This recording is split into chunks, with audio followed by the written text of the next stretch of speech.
बाबू कुंवर सिंह के बारे में। बाबू कुंवर सिंह को बिहार का शेर भी कहा जाता है। क्यों? इनका जन्म कब हुआ था, इनके बारे में अनेक बातें करेंगे, जिससे हमें पता चलेगा कि इतिहास में ऐसे ऐसे भी हमारे बिहार पे बिहारी कहलाने में हमें गौरव की बात होती है कि हम बिहारी हैं, हम बिहार में जन्मे हुए हैं। बिहार ऐसा प्रदेश रहा है जन्म जन्मांतर से लेके आज तक, अभी भी बिहार में अनेकों पुरुष महान जन्म हुए हैं, जिससे हमारा बिहार का नाम रोशन हुआ है और आगे भी होता रहेगा। देखिए, हम लोग जानेंगे क्या है कि वीर कुंवर सिंह। वीर कुंवर सिंह का जन्म जो हुआ था ना 13 नवंबर 1777 ईस्वी में हुआ था। 13 नवंबर 1777 ईस्वी में वीर कुंवर सिंह जो थे, भोजपुर जिला होता है, भोजपुर जिला है एक बिहार में। भोजपुर जिला के जगदीशपुर गांव के थे। कहां के थे? जगदीशपुर गांव के थे। अब चलिए हम लोग चलते हैं। इनके पिता थे साहबजादा सिंह। वीर कुंवर सिंह के पिता का नाम क्या था? साहबजादा सिंह। अब इनकी माता जो थी पंचरत्न देवी। बाबू कुंवर सिंह के जो माता थी पंचरत्न देवी। अब देखिए इनके चलते हम आगे। 1857 के स्वतंत्रता संग्राम में महानायक थी ये। 1857 के अंग्रेज के विरुद्ध जो स्वतंत्रता संग्राम छीड़े थे बाबू कुंवर सिंह, तो उसके महानायक थे। अब देखिए क्या हुआ था। जब इनका जन्म हुआ तो ये राजा के पुत्र थे साहबजादा सिंह के, तो आसपास पूरे एरिया में इनके क्या हुआ, खूब पार्टी सार्टी हुआ, खूब जय जयकारा हुआ। और जब पुत्र का जन्म होता है किसी राजा के यहाँ तो अलग ही खुशी होती है। फिर क्या हुआ कि बचपन से सोचने लगा लोग कि बाबू कुंवर सिंह क्या करेंगे क्या नहीं, इनको ये बनाया जाएगा ये बनाया जाएगा। लेकिन बाबू कुंवर सिंह के देखिए क्या होता है कि इनका पढ़ाई में मन नहीं लगता है। ये बचपन से ही तलवारबाजी, घुड़सवारी एवं युद्ध कला सीखने में बिजी रहते थे और अनेक अन्य बच्चों की तरह नहीं रहते थे। ये अन्य बच्चों की तरह खेलने कूदने में टाइम पास नहीं करते थे। ये अपना समय अधिकतर तलवारबाजी में और अंग्रेजों के प्रति ये इनका क्रूर भावना था। क्यों? क्योंकि बचपन से देखते आ रहे थे कि अंग्रेज बहुत अत्याचार करते हैं हमारे देश में, तो उनके प्रति इनका क्या हुआ, अंग्रेजों को देखना नहीं चाहते थे। अब देखिए क्या करते हैं। वीर के साथ साथ स्वाभिमानी थे, उदार स्वभाव के व्यक्ति थे ये, मतलब किसी का मान मर्यादा बचाते थे, स्वाभिमानी थे, अच्छे आदमी थे एवं उदार स्वभाव के व्यक्ति थे, किसी का हेल्प मदद करते थे। अब देखिए इनके पिता जी जब गुजर गए तो क्या होता है, इसके बारे में आगे चलेंगे हम लोग। देखिए कहता है उनका मन घुड़सवारी और तलवारबाजी और शास्त्र ज्ञान में ज्यादा रहता था। ये चाहते थे युद्ध कला सीखे, युद्ध नीति सीखे भी थे, बहुत अच्छे अच्छे युद्ध नीति सीखे थे। आगे चर्चा करेंगे। पिता के जाने के बाद पिताजी जब गुजर गए इनके, तो रियासत संभाले, अपने राजा का जो कार्यभार था ये संभालना शुरू कर दिए, क्योंकि इनके पिता जल्दी ही गुजर गए थे। ज्यादा दिनों तक इनके पिताजी नहीं रह पाए। ब्रिटिश का अत्याचार इनको देखा नहीं जाता था, मतलब ब्रिटिश इतना चरम अत्याचार था ना, अंतिम चरण पे चल रहा था उनका अत्याचार ब्रिटिश का। इसलिए वीर कुंवर सिंह लोहा लेने में संकल्प लिया, कहा कि इस अंग्रेजों को हम सुधार के रहेंगे, अंग्रेज को भगाना मेरा मकसद बन गया है।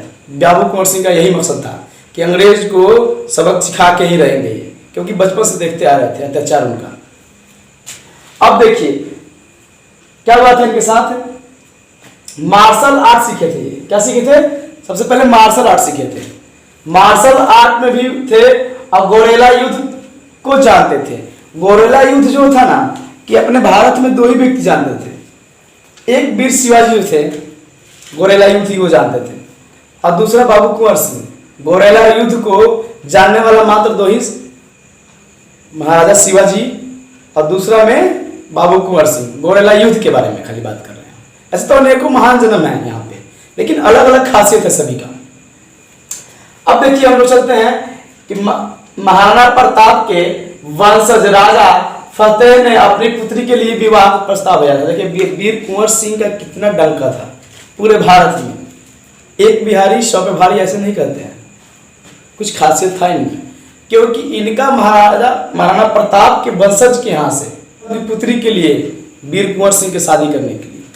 देखिए इतना दूर दूर तक इनका पूरा देश दुनिया में डंका चल रहा था। अंग्रेज इनके नाम सुन के भयभीत हो जाते थे। अपने पटना में दानापुर छावनी था, उसमें अंग्रेज के प्रति लड़ाई जब लड़ रहे थे, ये 80 वर्ष को हो गए थे। 80 वर्ष के लगभग में आ गए थे जब अंग्रेजों से लड़ाई दानापुर छावनी में लड़े और जीते भी। बहुत अच्छे लड़ाई किए, अंग्रेजों को खदेड़ने में कामयाब हुए, भगा दिए वहां से।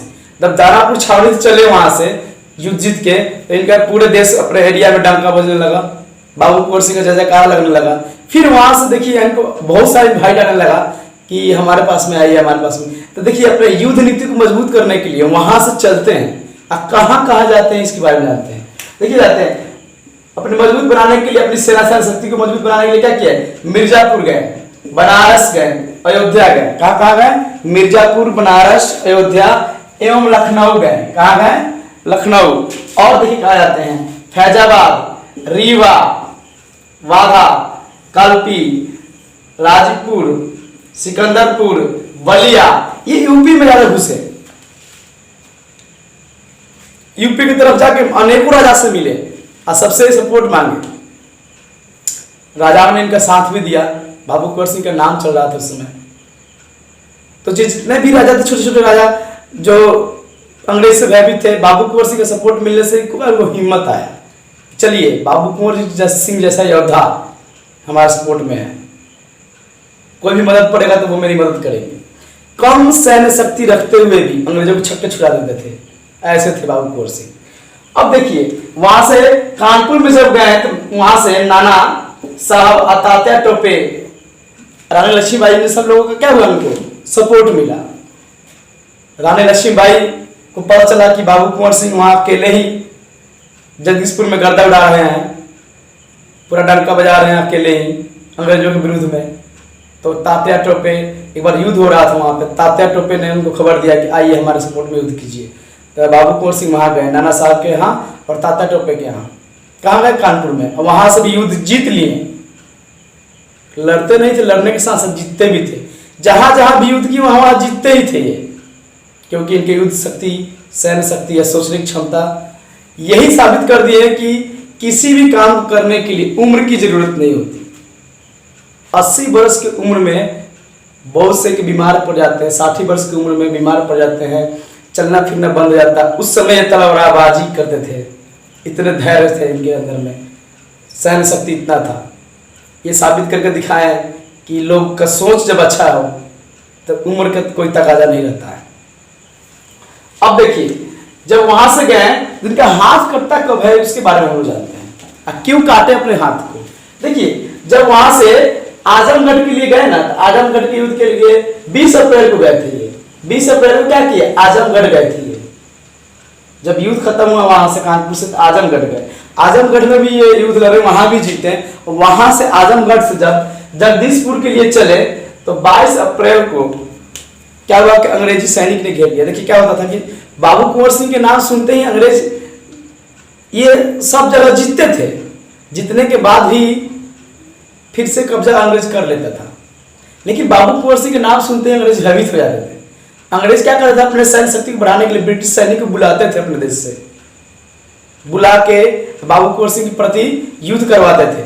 अब बाबू कुंवर सिंह हर युद्ध में जीतते थे और फिर से अंग्रेजों को कब्जा हो जाता था कुछ दिन के बाद। अब ऐसा क्यों था, क्योंकि हमारे जो भारतीय जो राजा थे वो मिल जाते थे अंग्रेज से, बिक जाते थे। अब बिकने के प्रति ही ऐसा हर बार होता था कि बाबू कुंवर सिंह का सारा मेहनत बेकार हो जाता था, क्योंकि जीत के आएंगे, थोड़े दिन के बाद पता चला कि राजा ही बदल गया, राजा ही मिल गया, गड़बड़ हो जाएगा, सिस्टम ही गड़बड़ हो जाता था। वो राजा नहीं मिला जहां पे जीत के आए, लेकिन उसके आस पास का राजा मिल जाएगा तो क्या होगा, हारेगा ही। हमारे भारत की यही नीति रहा है सदियों से खुद द्वारा। तो उनको क्या हुआ, इनके कम सैन्य शक्ति था, इनके पास कम सैनिक था, चारों तरफ से घिर गए। नाव द्वारा जब नाव को पार करा दिए, जब इनका नाव पार करने वाला था तो क्या हुआ, एक अंग्रेजी सैनिक एक गोली ने इनके दाहिने हाथ में यहां मार दिया। आज जितना इनको गोली लगा, खून बह रहा है, जहर फैलने लगा इनके शरीर में, उतने ही तेजी में इनका दोनों हाथ से तलवार चलना शुरू हो गया। अंग्रेज के खिलाफ इतने वो 80 वर्ष की उम्र में धराधर तलवार चला रहे थे दम। अंग्रेज भयभीत हो गया था, बाप रे बाप, ये क्या है चीज। ऐसे ऐसे महापुरुष थे। फिर क्या हुआ कि लास्ट में देखते हैं कि अब हम अगर इसको नहीं काटते हैं तो हम बचना मुश्किल हो जाएगा। अपना हाथ निकाले और गंगा को समर्पित कर दिए, कहें कि हे माँ, आपका पुत्र अपने हाथ को आपको समर्पित करता है। हाथ काट दिए। हाथ काटने के बावजूद अपना बायां हाथ लेके चल दिए, जब पार कर गए, कुछ दिन तक जीवित रहे। और देखिए 26 अप्रैल 22 से 26 अप्रैल 1858 ईस्वी को क्या हुआ, उनका मृत्यु हो गया। ये राष्ट्र जो है ना, हमारा देश, वीर कुंवर सिंह को कभी भूल नहीं सकता है। क्यों नहीं भूल सकता? क्योंकि हमेशा याद करेगा, इनका वंदना करेगा कि ऐसे ऐसे इतने वर्ष के उम्र में भी बाबू कुंवर सिंह ने हम सभी को, हमारे बिहार का नाम रोशन किया, जो अपने देश दुनिया में परचम लहराया। बाबू कुंवर सिंह के वीर गाथा सदियों से गाते रहेंगे और हमेशा गाया जाएगा। हमारी वीडियो अच्छी लगे तो ऐसे ही अनेक वीडियो मिलेंगे आपको। सब्सक्राइब कर लीजिए और बेल आइकन को दबा दीजिए, ताकि जो भी वीडियो बनाएंगे हम, आपके पास नोटिफिकेशन जाएगा, आप उसको देख सकते हैं।